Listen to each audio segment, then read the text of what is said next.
holidays are in full swing, in case you didn't know, and many employees are feeling the stress of the season at work. So how can you keep your cool and still be productive?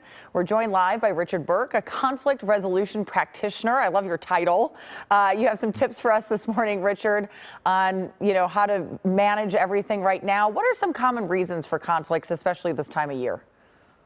Well, first, thanks for having me. And of course, there are as many kinds of conflict as there are people, but there are a couple of big categories that we see at work. One is inequities, things like pay, status, titles, duties. All those things can be distributed in ways that make people feel like maybe it's not fair sometimes.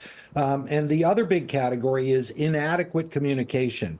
People think they communicated, but they haven't, or they think they understood and they haven't. And then when something goes wrong on a project, things kind of enter a downward spiral, and most people aren't at their best when they're in conflict. So, Yeah. inequities, communication. Gotcha. The communication part of it can be tricky too. I mean, we do a lot of a discussion around how, different generations are wishing to communicate differently, whether it's email or it's apps, it's social media, it's in person. We've heard Gen Z doesn't like a phone call while other generations do. How do you kind of manage, workplaces that have all of the diversity and different people in it? Gosh, well, it's a very complicated topic. I've been told by my college-age kids that, no one calls you on the phone except for a telemarketer, your parents. And they also don't like it when you send out a text that's composed like a letter. I know.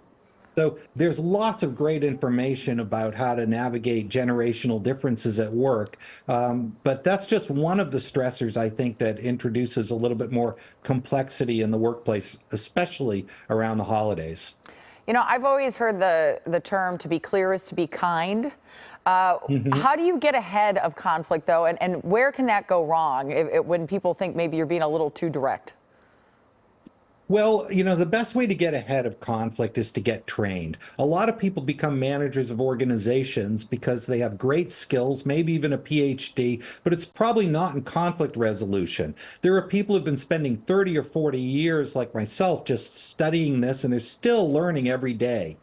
So getting trained is great, and getting more people in your organization trained, so having a big dispersed set of conflict resolvers in your organization makes things easier. Now, when you get trained in what?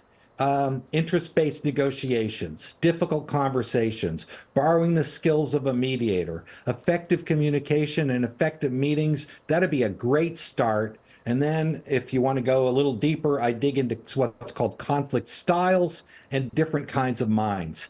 In addition, hire people with these skills, value those skills on resumes and in practice, and reward them when they're exercised effectively at work.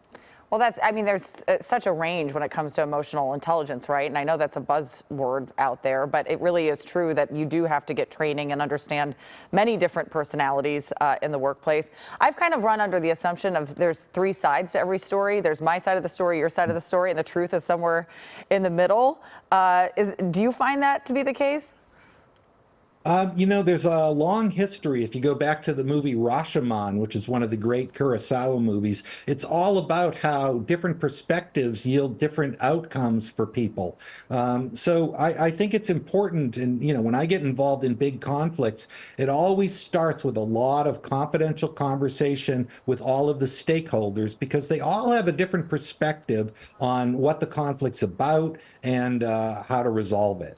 So very important to listen with an open mind. I think that's so important. And we all tell ourselves stories, don't we? Richard, thank you so much for joining us. We really appreciate it.